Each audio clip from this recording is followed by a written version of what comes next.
6 o'clock, I'll call a regular scheduled meeting of the Kingston City Council in order. I'd like to ask everyone to please stand. That's good. Pearson will lead us in the invocation. Stop and lead us in the pledge of flag. Our Heavenly Father, as we gather here in the city's business, in these trying times, we pray that your blessings and your wisdom will visit each of these council people as they do the city's business. We pray for Councilman Brown as he recovers, and we ask for your guidance. In Jesus' name we pray. I pledge allegiance to the flag of the United States of America and to the republic for which it stands, one nation, under God, indivisible, with liberty and justice for all. Thank you, Mayor City. Now, clerk, please call roll. Councilmember Brackett. Here. Councilmember Brown. Councilmember Childs. Present. Councilmember Humphries. Present. Vice Mayor Johnson. Present. Councilmember White. Present. Mayor Nick. Present. Do you hear a motion to approve the previous minutes as written? I'll make the motion. Second. Motion by Ms. Ryan, second by Ms. Stock. You see corrections and deletions? I do not. Ms. Stock. Council.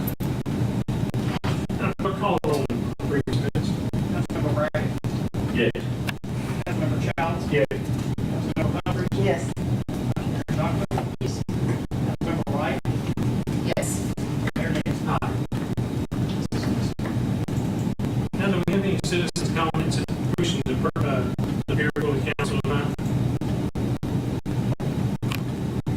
Please, Ms. come up, state your name. I'm here about the city council on Monty Avenue. Okay.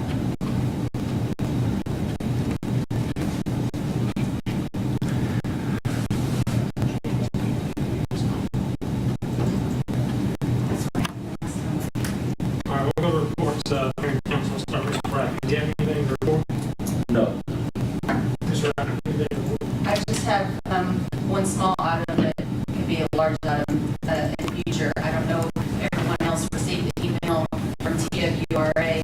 They did confirm that the January silver card finding in Lake Chickamauga was true and accurate, and it was so now there are silver Asian cards in Lake Chickamauga. So everybody, please be on notice that they could possibly make their way here, and it would be devastating to our economy to let that happen. So just put that in the back of your mind and pay attention to legislative measures that could be coming through. They've already received $25 million to stop, but it hasn't been appropriated yet. So if you could reach out to our state reps and our federal reps, any help would be appreciated to move that forward. Thanks. Mr. Brown, do you have anything?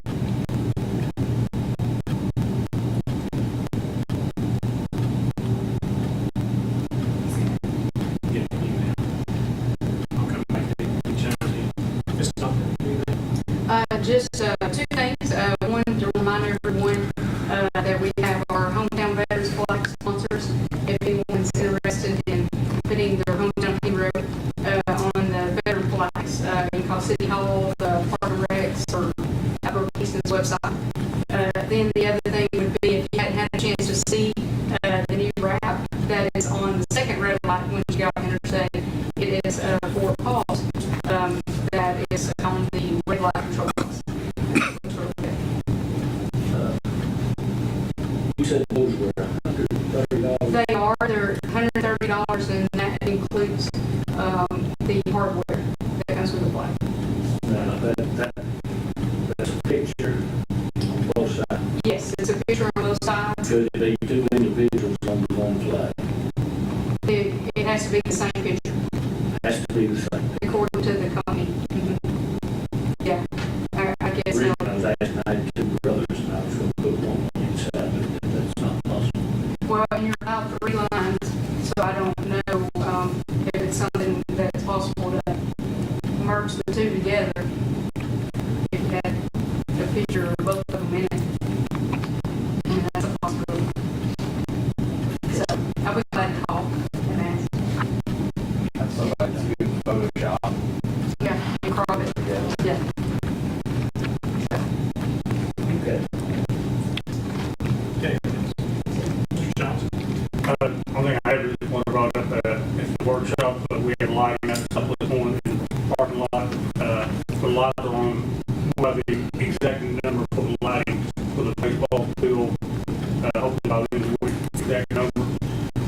we got the new line put up out by the practice field on First Street.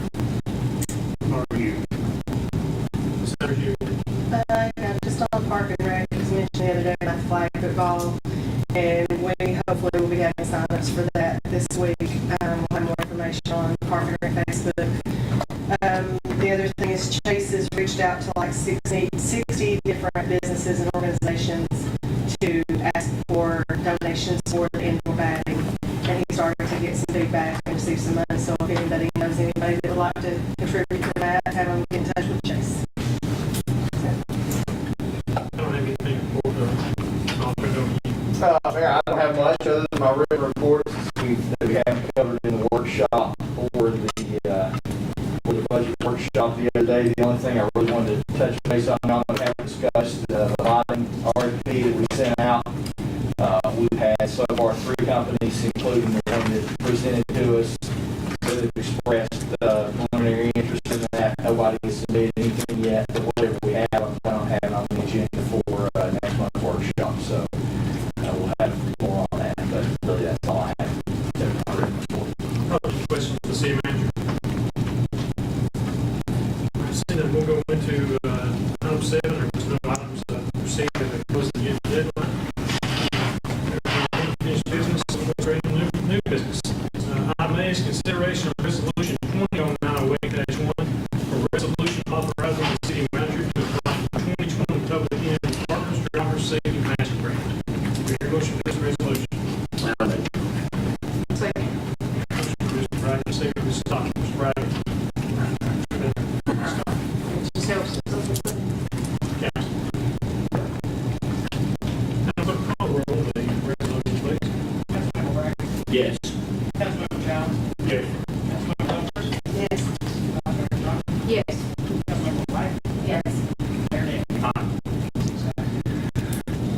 Item B is consideration of approval for the police department to surplus property. I think they've got 3 items, so they ready for surplus. Yes. Do I hear a motion that we surplus these items for the police department? I make a motion. I'll second. Motion, Mr. Johnson, second, Mr. Pratt, Mr. Johnson. Yeah, maybe you're ready. Mr. Pratt. And a third call on approval of surplus property. Councilmember Bragg. Yes. Councilmember Childs. Yes. Councilmember Bumpers. Yes. Councilmember Johnson. Yes. Councilmember White. Yes. Mayor Dan. Aye.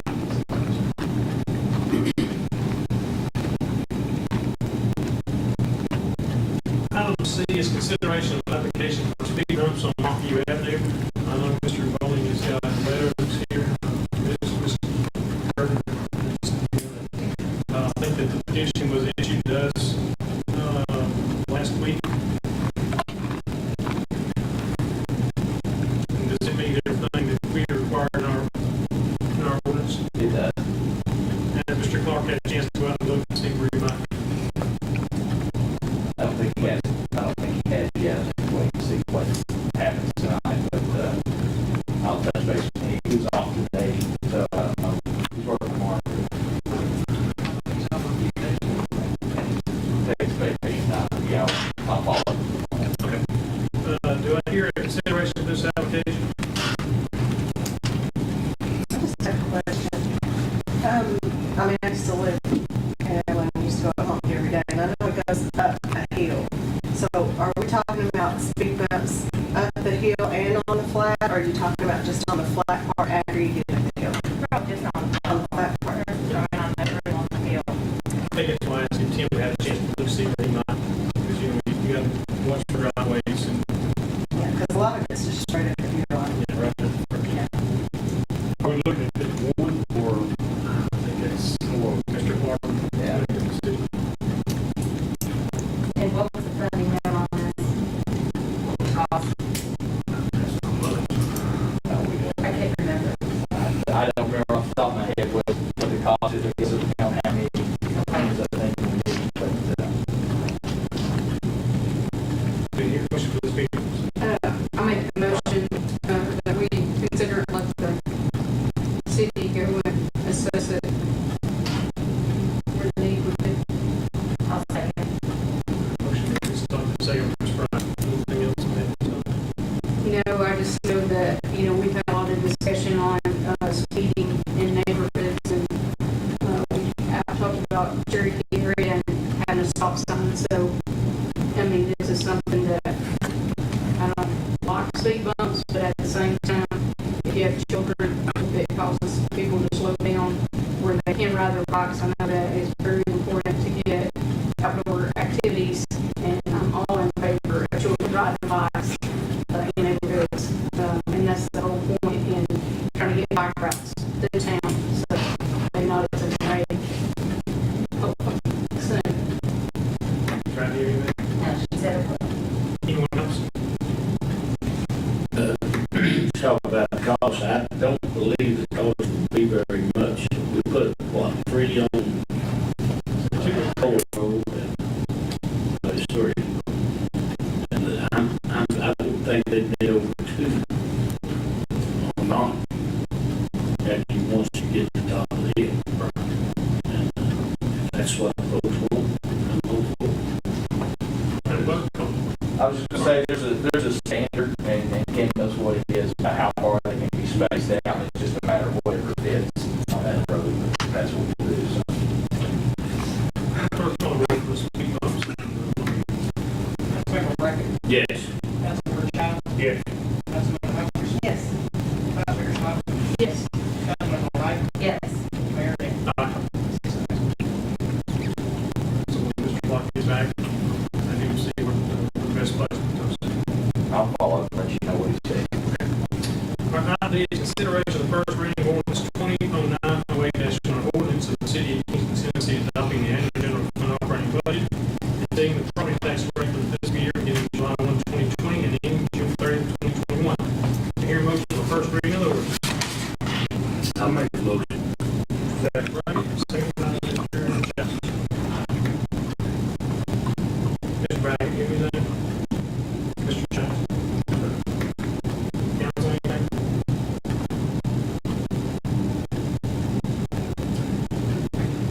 We're just a little bit late.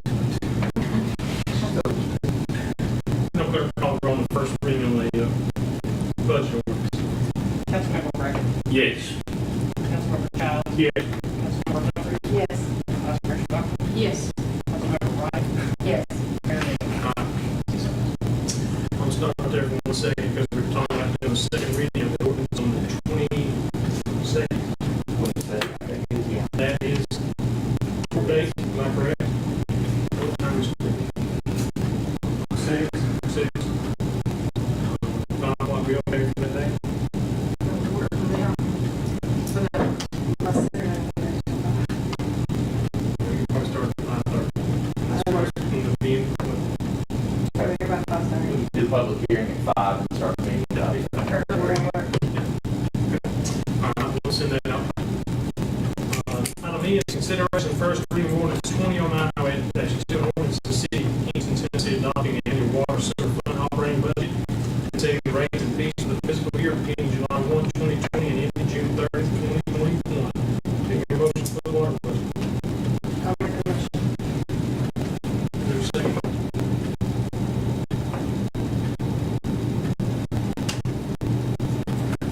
Do I have a second for the first reading of the ordinance of the water budget? I'll second. Motion by Ms. Sanders, second by Ms. Wright. Ms. Wright, do you have anything? I'm done. Council members?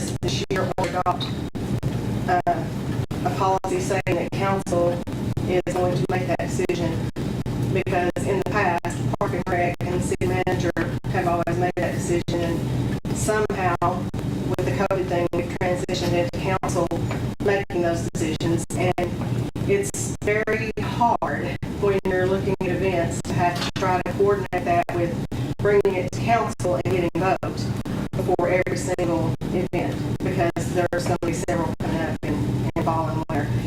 So if you're not going to have anything, then we just need to make that blanket decision, or if we are going to let it be looked at on a case-by-case basis, then I would like for us to set a policy saying that council's going to decide that, or either just revert back. We're operating on a policy that we never instituted. We never voted and adopted a policy that council would make these decisions. If before it was always done by the city manager and the park and rec director. We have a very capable city manager, a very capable park and rec director, who are capable of looking at COVID scenarios and making those decisions. And somehow it transitioned into being a council decision. And I just think we need to adopt a policy one way or another. Ms. Dunn. My thoughts are right in line with what Councilman or Councilwoman Humphrey said. The thing I would like to see it added to that is just making sure it's within, and you might have said that, but within your budget. If it exceeds the budget, then I think that's what it would be. The council would be involved if they were able to have it in and not have to get increase in funding.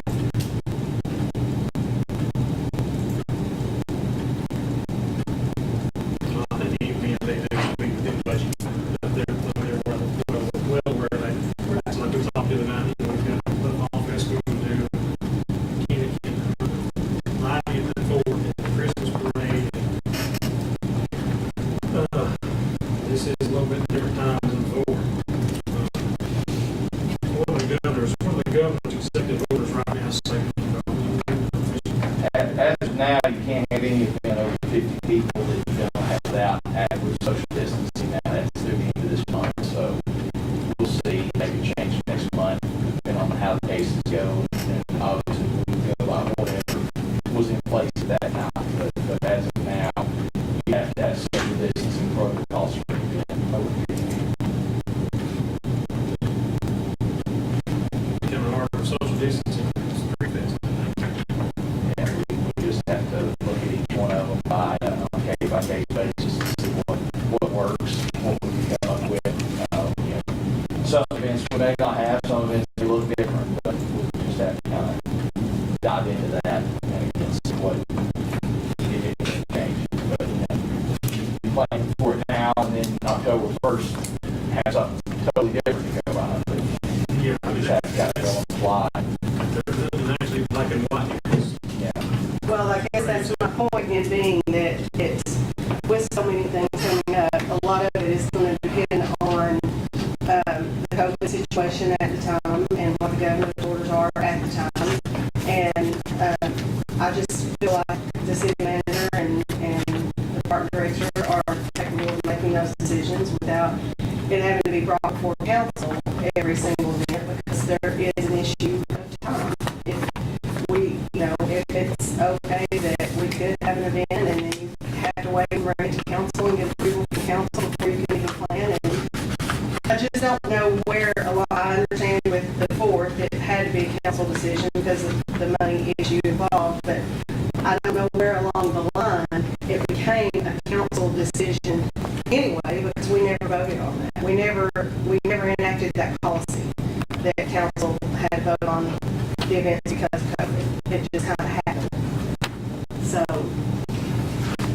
They happened with Sprinkless, and that's the furthest back that I can remember. This is unusual times where everybody doesn't really know what we should be doing as far as public events and what the right process is. I think we were doing what we could with the best we had, and the city manager made those decisions on his own until it came to 4th of July, and that's the only one that I can remember that we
workshop the other night when I brought that up and I asked that question, the mayor's response was because of the time that we're in, the council would be making that decision.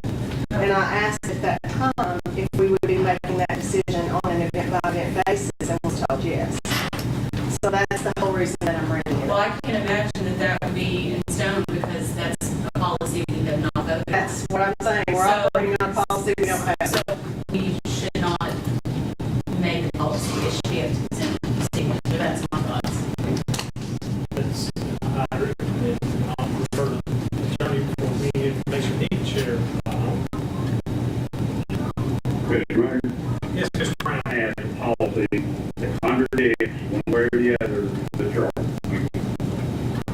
Mr. Brown. Mr. Attorney, I guess Mr. Brown kind of answered your question. Took the word out of your mouth. It's just like I said, I guess where I'm coming from is the reason I even mentioned adopting some sort of policy is, as I said, it seems that we have been operating under a policy that we never formally adopted, that it has to be brought before the council, when all along, it should have been the city manager and park director's decision, and not his.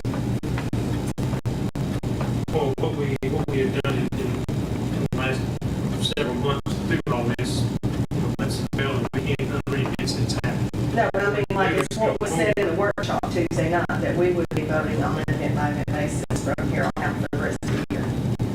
Oh, I thought you just said we would consider on a case-by-case basis. I didn't know the comment was we would be voting on a case-by-case basis. I don't think it would be. I mean, I'll have to go back and look, but As far as I'm concerned, that's the, I agree with Mr. Brown, it's Mr. Bowles' decision. Whatever decision he makes, just because the board was not like it, and what all we do about it. Well, there is. I go there. So we'll get to that point. Well, like I said, we'll make the best decisions we can based on the information we have at that time. That's, Right, and we don't know what is going to happen in the next 30 days. But I do have a motion on the floor. I think we kind of got that figured out. Would you like to withdraw your I motion? would try the motion. Just for discussion, so, yeah. Right, okay. So that's consideration, so we're, all right. See nothing else on the agenda, the city council. We'll go straight into the beer board meeting.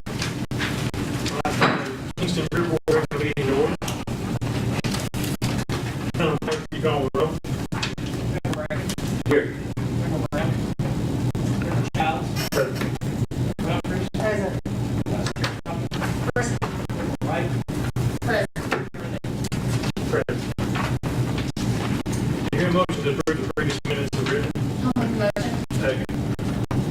Any corrections or deletions? That is the same one. Madam Clerk, call the roll on the previous minutes. Member Bragg, Yes. Member Childs, Yes. Humphries, Yes. Vice Chair Thomas, Yes. Member Wright, Yes. Right. New business in the beer board.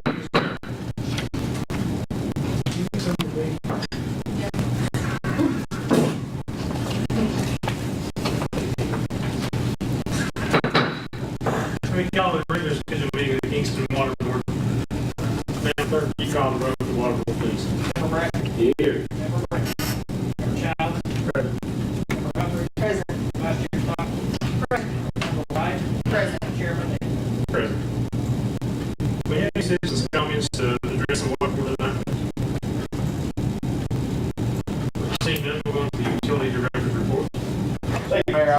Most of what I have is in my written report, but I did want to take just a second. I know we talked about it last week, but I want to just take another second to brag about our crew. We had, as y'all know, we had a very, very big water main leak last week.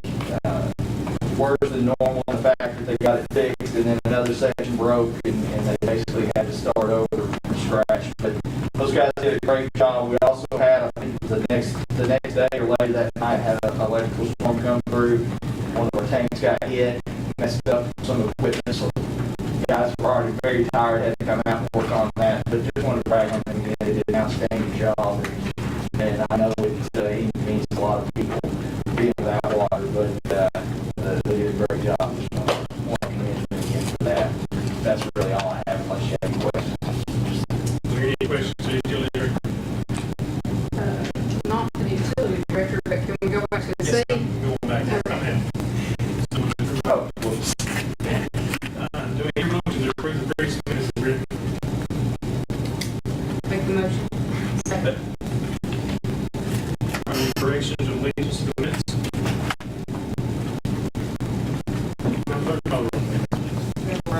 Yes.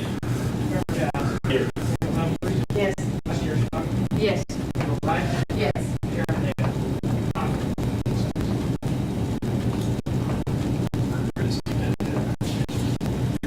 Under new business, consideration of approving runoff water accounts 0050340-01, 0020205-05, and 007-00740-25. I think there's explanation for these runoffs from utility director. To hear a motion to write these runoff water accounts. I'll make a motion. I'll say. Motion is right, second is right, that's right. I have a question for our attorney, and I may have asked this before, but have we made reasonable effort to make sure that, I know this is a sensitive subject, but have we made efforts to see if these accounts had estates? Because I know if we keep doing this adds up. If it's a total of accounts of $1,000 a month, that's $12,000 a year. So do we make an effort to see if estates have been open? Two things. First of all, you have to understand what writing off an account means. It does not mean that you all are doing anything as far as the debt is concerned. Okay. It's still a debt. That's an accounting thing. That the accountants want to see it written off so that it's not carried. But that doesn't mean the debt is not there. Now, as far as us taking any steps, I'm not aware that we have a procedure in place. Know that if there is an estate open, two things have to happen. First of all, there has to be a notice in the newspaper. You all see that saying that the creditors have 4 months within which to file a claim. The second thing is that it is incumbent upon the administrator or the executor to notify anybody that they understand I have a claim. That might be the city's under those kind of circumstances. But I'm not aware, and I have not been asked to coordinate with the city manager with regard to trying to collect any of these things anyway. Okay, because like you said, notice to creditors, that's only 4 months, so it's a relatively short window to see if those estates have been opened. So I just wanted to put that on your radar, because there is a way to collect, we're talking 25, 50 bucks, that's one thing. 2 of these accounts are 500 plus, so we have a couple of those every month, and that adds it up at the end of the year. That's all I have. Stuff. I think what we're kind of looking at is looking to see how many of these accounts we've written off that are ceased, that we completely lost, or something we can't go back and see if we can.